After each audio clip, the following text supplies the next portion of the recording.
మనం ఇప్పుడు రాగి దోశ చేసుకోవడానికి రాగులు మినపప్పు తీసుకున్నాం. అందులో 2 గ్లాసెస్ రాగులు తీసుకుందాం. ఇంకో గ్లాస్ తీసుకుందాం.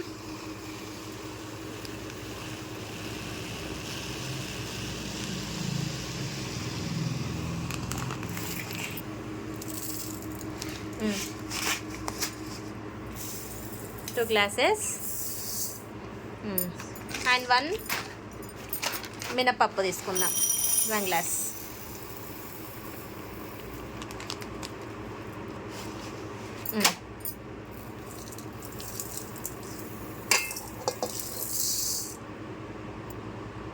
మంచిగా వాష్ చేసుకుందాం. ఏమన్నా పొట్టులాగా ఏమన్నా ఉంటే ఇలా పైకి వస్తాయి, అవి పారబోయచ్చు. అండ్ సెకండ్ టైం వాష్ చేసుకుంటున్నా. మంచిగా కలిపి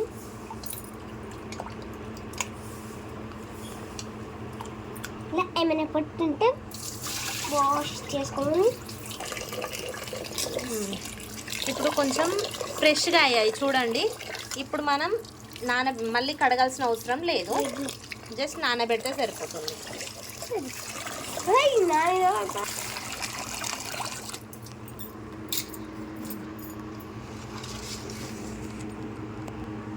ఇప్పుడు ఇలా ఒక 8 అవర్స్ అలా నానబెట్టాలి. కొన్ని మెంతులు వేసి నానబెట్టాలి, ఎందుకంటే మంచి స్మెల్ ప్లస్ కొంచెం టేస్ట్ మంచిగా వస్తుంది, చప్పగా రాకుండా. ఇప్పుడు 8 అవర్స్ నానిన రాగులు అండ్ మినపప్పుని గ్రైండర్లో తీసుకొని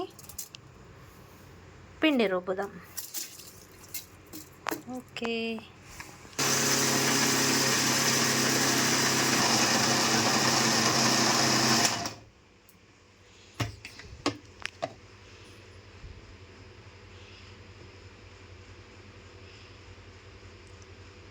ఇలా ఇంకొంచెం పట్టాలి మెత్తగా.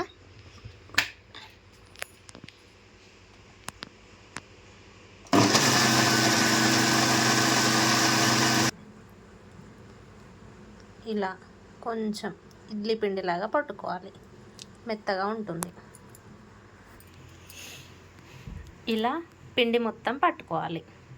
దీన్ని మళ్ళీ 8 అవర్స్ 7 అవర్స్ అలా నానబెట్టి మార్నింగ్ ఇడ్లీ పిండి పెట్టుకోవడమే. సారీ, ఇది పొంగి మొత్తం ఇది ఇలా బోర్లేసా, మొత్తం ఇలా అంటింది, కింద కూడా పడింది. పెట్టా ఒక వాయి. ఇలా ఇడ్లీ పాత్రలకు నూనె రాసుకొని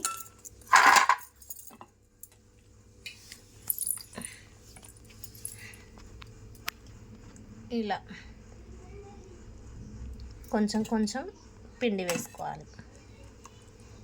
పిండి వేసుకొని లో టు హై ఫ్లేమ్లో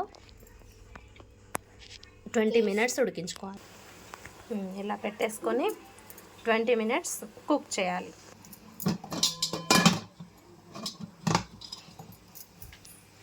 ఇలా 20 మినిట్స్ కుక్ చేస్తే ఇడ్లీ రెడీ అయిపోతుంది. ఒక 20 మినిట్స్లో ఇడ్లీలు కుక్ అయిపోయాయి. ఇడ్లీ రెడీ.